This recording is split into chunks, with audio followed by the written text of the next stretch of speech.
हा इथं आज आलोत आम्ही कांदे लावायला.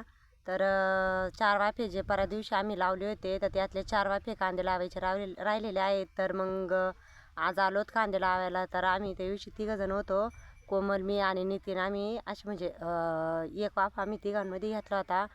पण आज कोमलला ठेवले घरी, तिला शाळेत जायचं होतं आणि त्यामुळे ती घरी राहिली. नितीन आम्ही दोघांमध्ये एक वाफा घ्यायचं. बरेचसे माणसं आलेले आहेत पण ते पलीकडे आहेत आणि मी रोप आणून टाकले आता इथं. आणि आता लावायचे जे 4 वाफे राहिलेले ते 4 वाफे लावून आणि घरी जायचं आहे. तर 12 वाजता लाईट येणार आहे.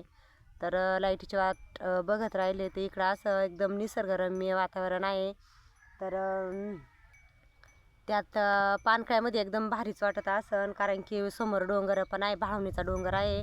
आणि हे भाळवणीच्या म्हणजे भाळवणीच्या डोंगराचे जे डोंगर आहे त्या डोंगराच्या जवळपास वस्त्या आहेत. तर तिथं एकदम सुंदर असं वाटतंय आणि पानकळ्यामध्ये एकदम भारीच वाटत असन, कारण की हिवाळ्यामध्ये इतकं भारी वाटतंय. तर जवळजवळ गवतं पण आता जळून गेले, एकदम असं भुरकं रान झालेलं आहे. तर इकडे तुम्ही बघू शकता